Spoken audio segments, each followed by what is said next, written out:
प्रिय बच्चों नमस्कार। मैं दानपुर इंटर कॉलेज आमलखेड़ा आगरा से गणित अध्यापक भवसुर गौतम। जैसा कि आप जानते हैं हमारे कॉलेज में ऑनलाइन क्लासेस के माध्यम से शिक्षा लगातार चल रही है। उसी कड़ी में मैं आज आपको फलन पढ़ाने जा रहा हूं। इससे पहले संबंध और प्रतिलोम त्रिकोणमितीय फलन को मैं पूरी कंप्लीट रूप से आपको पढ़ा चुका हूं। आज मैं आपको फलन क्या है, फलन कितने प्रकार के होते हैं, इसमें परसर, प्रांत और सहप्रांतीय क्या होते हैं, ये मैं आपको बताने जा रहा हूं। जैसे फलन, फंक्शन, यह दो अरिक्त समुच्चय ए और बी किसी नियम एफ द्वारा इस प्रकार संबंध रखते हो कि ए का प्रत्येक अवयव बी के एक अद्वितीय अवयव से, अद्वितीय इफ एंड ओनली इफ अर्थात यूनिक यू, केवल और केवल एक से संबंध रखता हो, तब एफ ए से बी में फलन कहलाता है तथा इसे f maps A to B से प्रदर्शित करते हैं। ये जो दो चिन्ह आप देख रहे हैं इस तरह से, इसको यहाँ पे मैप्स बोलते हैं और ये समुच्चय होता है तो यहाँ इसको सच दैट बोलते हैं। तो इसको पढ़ते हैं f maps A to B से प्रदर्शित करते हैं। जैसे ए कोई समुच्चय है, इसके अवयव है 1 2 3 और बी के अवयव है 1 2 3 4 5 6 7। अब देखो ये ए हो गया, ये बी हो गया, 1 जुड़ गया 2 से, 2 जुड़ गया 4 से और 3 जुड़ गया किससे, 6 से। तो f maps A to B यह एक फलन हो जाएगा। और ये जो फलन है ना, ये इस तरह से प्रभावित है, एफ एक्स बराबर 2x। मैं 1 रखता हूं तो 2 आएगा, 2 रखता हूं तो 4 आएगा, 3 रखता हूं तो यहाँ कितना आएगा, 6 आएगा, 3 दूनी 6। तो इस तरह से ये फलन है, इसका एक एक से जुड़ गया। अच्छा दूसरा एग्जांपल देखो, 1 2 3 पहले में अवयव है ए में और बी में 1 2 3 4। तो इसमें क्या है, 1 2 3 ये तीनों इसके एक से जुड़ गई, तो ये भी क्या होगा, फलन होगा। यानी इसके सभी अवयव या इसका एक एक अवयव या इसके एक दो अवयव इसके एक से जुड़ सकते हैं। लेकिन यदि इस तरह से हो, इसके दो अवयव यानी इसको बोलते हैं सहप्रांति, दूसरा बी या बी के दो अवयव ए के से जुड़ेंगे तो यह फलन ए टू बी फलन नहीं होगा, क्योंकि इसके दो इसके एक से जुड़ सकते हैं। परिभाषा क्या कहती है, अद्वितीय अवयव से जुड़ा होना चाहिए, इफ एंड ओनली, यानी केवल और केवल एक। इसके दो इसके एक से जुड़ सकते हैं, लेकिन इसके जब दो एक इससे जुड़ेंगे तो फलन नहीं होगा। तो फलन की परिभाषा यही कहती है अद्वितीय अवयव से, तो इस ये वाला फलन नहीं होगा। अब आता है फलन का प्रांत, सहप्रांत और परसर, domain, codomain and range of a function. इसकी परिभाषा, यदि f maps A to B से कोई फलन परिभाषित हो तो समुच्चय ए के अवयवों से बना समुच्चय प्रांत, बी के अवयवों से बना समुच्चय सहप्रांत तथा बी के उन अवयवों से बना समुच्चय जो ए के अवयवों के प्रतिबिंब हैं परसर कहलाता है। जैसे अब एग्जाम्पल के माध्यम समझिए कि ये आपका 1 2 3 4 ये ए के अवयव हैं और बी में 1 से लेके 9 तक के अवयव हैं। 1 2 से जुड़ा है, 2 4 से जुड़ा है, 3 6 से जुड़ा है और 4 8 से जुड़ा है। तो f maps A to B, अब ये फलन तो है ही है, तो इसके एक एक से जुड़ रहे हैं। तो अब इसका जो प्रांत होगा, प्रांत क्या होगा, ए के अवयव 1 2 3 4, तो ये इसका प्रांत हो जाएगा। सप्रांत, सप्रांत क्या होता है, बी के अवयव, तो इसमें बी के टोटल अवयव लिख देंगे। अब आता है परसर, रेंज। तो रेंज की परिभाषा क्या है, बी के वे अवयव जो ए के अवयवों के प्रतिबिंब में। तो देखो 1 का 2 है, 2 का 4, 3 का 6 और 4 का 8। तो ये 2 4 6 8 ये किस में आ जाएंगे, परसर में आ जाएंगे। तो इस प्रकार से फलन का प्रांत, सहप्रांत और परसर हम डिफाइन कर लेते हैं। समझ गए, इस तरह से चलता है ये। अब मैं आपको फलनों के प्रकार समझा रहा हूं, ठीक है, टाइप्स ऑफ फंक्शन। तो फर्स्ट है आच्छादक फलन, ऑन टू फंक्शन। फलन f maps A to B आच्छादक फलन कहलाता है यदि सहप्रांत बी का प्रत्येक अवयव प्रांत ए के किसी न किसी अवयव का प्रतिबिंब अवश्य हो, यानी ये प्रांत होता है और ये सहप्रांत होता है। तो इसमें कोई भी अवयव खाली नहीं रहना चाहिए, यानी इसके सभी अवयव इससे जुड़ जाने चाहिए। जैसे एक्स ए से, वाई बी से, सी और जेड सी से, इसमें कोई अवयव खाली नहीं रहा। ऐसे ही करके ये देखो दूसरा एग्जांपल है, f maps A to B है, ए से बी में है, ए बी तो जुड़ गए एक्स से और सी जुड़ गया किससे, वाई से, और इसमें कोई अवयव खाली नहीं है, यानी इसमें कोई अवयव खाली नहीं रहना चाहिए। इसमें कोई अवयव खाली नहीं रहेगा तो कैसा हो जाएगा, अच्छादक फलन हो जाएगा। सेकंड, अंतःक्षेपी। अंतःक्षेपी फलन इनटू मैप फंक्शन बोलते हैं इसको। फलन f maps A to B अंतःक्षेपी फलन कहलाता है यदि सहप्रांत बी में कम से कम एक अवयव ऐसा हो जो प्रांत ए के किसी भी अवयव का प्रतिबिंब न हो। यानी सहप्रांत ये वाला, इसमें कम से कम एक अवयव ऐसा शेष बच जाना चाहिए जो इनके प्रांत के अवयवों का प्रतिबिंब नहीं होना चाहिए। जैसे एक से जुड़ गया, दो से, तीन से, इसमें एक 4 खाली रह गया, इसमें सहप्रांत में अवयव खाली रहना चाहिए। ऐसे दूसरा एग्जांपल समझ आया, देखो f maps A to B के लिए 1 2 3 4, इसके चारों इसके एक से जुड़ गए और इसमें 2 3 4 ये खाली रह गए। तो कम से कम एक रहना चाहिए, ज्यादा से ज्यादा कितने भी खाली रह जाएं तो इससे कोई प्रभाव नहीं पड़ता, लेकिन इसमें सहप्रांत में अवयव खाली रहने चाहिए। अब आता है थर्ड नंबर पे एक एक की फलन। एक एक की फलन वन फंक्शन, इसकी परिभाषा है फलन f maps A to B एक एक ही फलन कहलाता है यदि प्रांत ए के अलग अलग अवयवों के सहप्रांत बी में सर्वदा अलग अलग प्रतिबिंब होते हैं। यानी इसका एक इसके एक से जुड़ेगा, प्रांत का एक सहप्रांत के एक से, यानी एक एक जुड़ना चाहिए, वन। इसका इससे जुड़ना चाहिए, ठीक है। एक जब जुड़ेगा तो फलन कैसा हो जाएगा, तब फलन एक एक ही हो जाएगा, ठीक है। नंबर 4 पे आता है बहु एक एक की फलन। बहु एक एक की फलन मैनी वन फंक्शन यदि f maps A to B में ए के एक से अधिक अवयवों का प्रतिबिंब बी में केवल एक ही अवयव हो तो यह फलन बहु एक एक की फलन कहलाता है। यानी इसका मतलब यह है कि सहप्रांत के 2 या 2 से अधिक अवयव इस प्रांत के एक अवयव से, सहप्रांत के एक अवयव से जुड़े होने चाहिए, 2 या 2 से अधिक। जैसे 1 2 इससे एक से जुड़ गया और 3 2 से जुड़ गया, 4 इससे जुड़ गया। या फिर ऐसा कर लो, देखो जैसे सेकंड एग्जांपल के तौर पे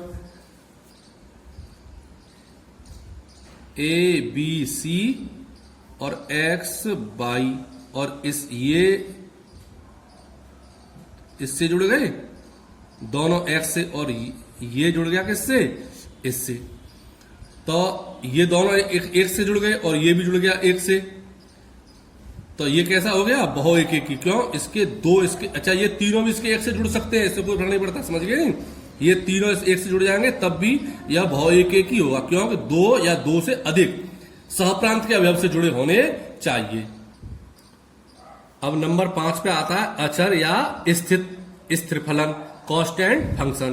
तो फलन f maps A to B अचर फलन कहलाता है यदि प्रांत के प्रत्येक अवयव का सह प्रांत में एक ही प्रतिबिंब हो। यानी इस प्रांत के सभी अवयव इसके एक अवयव से जुड़े होने चाहिए।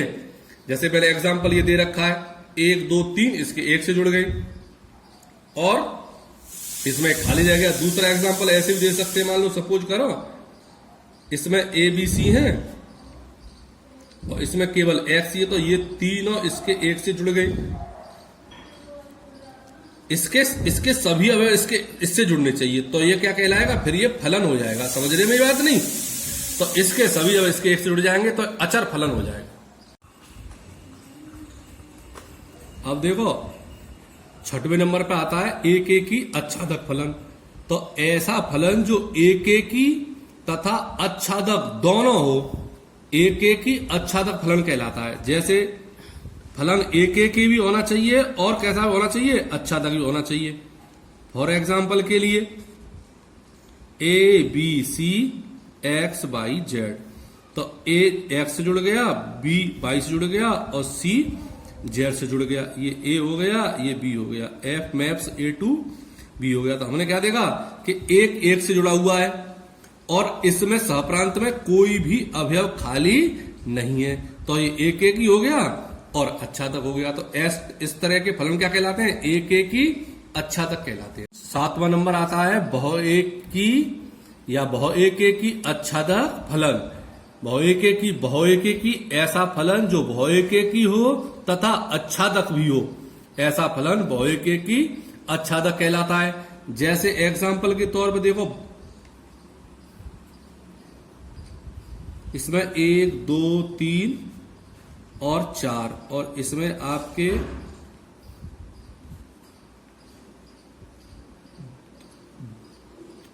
1 और मान लो 2, तो ये 2 जुड़ गए इसके 1 से और ये वाले जुड़ गए इससे। और मान लो इसमें एक और लिख सकते हैं, जैसे मान लो हमने 1 और लिख लिया, इसमें 5 लिख लिया और ये 5 इसमें 3 लिख लिया, ये जुड़ गया इससे। तो ये क्या है, बहुएकेकी हो गया। क्यों? इसके 2 इसके 1 से जुड़ गए, इसके 2 ये वाली 2 1 से जुड़ गए, ये 1 1 से जुड़ गया। तो लेकिन इसके 2 कम से कम इसमें 1 से जुड़ जाएंगे तो कैसा हो जाएगा, बहुएकेकी। और इसमें कोई अवयव खाली नहीं रहा तो ये क्या हो जाएगा, आच्छादक। तो इसलिए ऐसे फलन क्या कहलाते हैं, एकेकी आच्छादक फलन कहलाते हैं, सॉरी बहुएकेकी आच्छादक फलन कहलाते हैं। ठीक, अब अगला वाला देखें, 8वें नंबर पर आता है एकेकी अंतःक्षेपी फलन 1 1 इनटू फंक्शन। तो ऐसा फलन जो एकेकी तथा अंतःक्षेपी दोनों हो, एकेकी अंतःक्षेपी फलन कहलाता है। जैसे एकेकी मतलब क्या है, एक एक से जुड़ा होना चाहिए, और अंतःक्षेपी का मतलब क्या होता है कि सहप्रांत में कोई न कोई अवयव खाली जरूर रहना चाहिए। 1 2 3 और ये 4, तो 1 इससे जुड़ गया, ये इससे जुड़ गया, 3 3 से जुड़ गया, तो A to B F maps A to B, यानी 1 1 से जुड़ गया तो एकेकी हो गया। और सहप्रांत में एक अवयव ये खाली रह गया 4, तो ये कैसा हो गया, अंतःक्षेपी हो गया। तो इस तरह की आकृति क्या कहलाती है, एकेकी अंतःक्षेपी कहलाती है। 9वां नंबर आता है बहुएकी अंतःक्षेपी फलन। तो इसकी परिभाषा, ऐसा फलन जो बहुएकेकी तथा अंतःक्षेपी दोनों हो, एक बहुएकी अंतःक्षेपी फलन कहलाता है। यानी जैसे एग्जाम्पल के तौर पे 1 2 3 और इसमें आपका 1 2 3, तो ये तीनों इसके 1 से जुड़ गए मान लो, और इसमें ये 2 खाली रह गए, तो बहुएकेकी हो गया, और इसमें खाली रह गए तो अंतःक्षेपी हो गया। या दूसरा एग्जाम्पल ऐसे करके भी ले सकते हैं, जैसे मान लो 2 जोड़ दो, इसमें 1 2 3 और 1 2 3, मान लो ये पहला और दूसरा, ये तो जुड़ गया इससे, 1 से एकेकी होगा, 3 जुड़ गया 2 से, इसमें लेकिन 3 खाली रह गया। तो बहुएकेकी इन्होंने क्या बना दिया, बहुएकेकी, और इसमें खाली ने क्या बना दिया, अंतःक्षेपी। तो ये वाला फलन क्या हो गया, बहुएकेकी अंतःक्षेपी। तो इस तरह से हमारे जो फलन थे वो मैं आपको समझा दिए, मतलब इस तरह के फलन के प्रकार होते हैं। अब हम कोई जैसे सवाल आता है तो उस सवाल का हम इसी तरह से एक चित्र बना लेते हैं, या फिर एक और तरीका होता है, 2-3 तरीके सवाल निकल आता है। तो अब मैं एक चित्र, तो जैसे चित्र के माध्यम से एक सवाल समझा दूंगा। कभी कभी चित्र बन भी नहीं पाता है तो फिर हम अलग दूसरा मेथड अपनाते हैं, इससे एक सवाल जरूर पूछा जाता है निश्चित बोर्ड में। ठीक है, उसको समझाता हूं मैं आपको। जैसे देखो मैं एग्जाम्पल समझाता हूं, यदि f maps R to R, यानी वास्तविक संख्या से वास्तविक संख्या पर, real number two real number है, पर फलन fx बराबर 5x + 7 से परिभाषित हो, तो सिद्ध कीजिए f एकेकी फलन है। तो ये 1 नंबर में आता है, इसमें केवल ये सिद्ध करना पड़ता है ये एकेकी है। तो देखो सिंपल है बहुत तरीका। हमने क्या किया, मान लिया x1, x2 element of R, तो इसलिए fx1 बराबर कितना हो गया, f या x है तो या x है तो वो हो गया 5x1 + 7, तथा fx2 कितना हो गया हमारा, fx2 हो गया 5x2 + 7। तो इसलिए जब fx1 बराबर fx2 होगा तो क्या कंडीशन बनेगी, तो इसलिए ये बराबर हो जाएगा 5x1 + 7 बराबर 5x2 + 7। तो यहां 7 से आपका 7 कट गया, तो यहां क्या बचा, 5x1 बराबर 5x2, तो x1 बराबर क्या हो गया, x2। तो इसलिए फलन एकेकी होगा। तो जब हमारा x1 बराबर x2 आ जाता है तो फलन कैसा हो जाएगा, एक ही हो जाएगा। अब देखो मैं एक दूसरा एग्जांपल समझाता हूं ना, चल तो रही है। अब जैसे मान लो दूसरा एग्जांपल समझाता हूं मैं, यदि f maps R to R पर फलन f(x) बराबर cos x से परिभाषित हो तो क्या यह एकेकी फलन होगा। मान लो इस तरह से एक प्रश्न पूछा जाता है तो इसकी भी जो शुरुआत होगी ऐसे ही होगी। देखो मान लिया x1, x2 एलिमेंट ऑफ क्या R, तो इसलिए f(x1) बराबर कितना हो जाएगा, f(x1) हो जाएगा cos x1 तथा f(x2) बराबर तुम्हारा कितना हो जाएगा, वो हो जाएगा cos x2। अब जब f(x1) बराबर f(x2) तो इसलिए cos x1 बराबर cos x2। तो आपने जो समीकरण सिद्धांत जो पढ़ा था उसमें एक चैप्टर आया था कि अगर मान लो cos थीटा बराबर cos अल्फा आ जाता है तो अल्फा बराबर थीटा बराबर हो जाता है 2n pi plus minus alpha. तो इसी तरह से ये क्या हो जाएगा कि x1 बराबर 2n pi plus minus x2। तो यहां हमने क्या देखा कि x1 बराबर नहीं आया x2 के, क्यों x1 बराबर क्या है 2n pi plus minus x2 आ रहा है, तो इसलिए यह फलन एकेकी नहीं होगा। तो इस तरह से हम एकेकी को सिद्ध कर देते हैं। तो कभी कभी एक नंबर में या तो टिक मार्क काउंट डाल देता है प्रश्न को कि एक एक सिद्ध कीजिए, एक एक ही नहीं तो एक एक ही पूछ लेता है। सवाल बन के आता है, उसको मैं अगले एग्जाम्पल में दे रहा हूं। देखो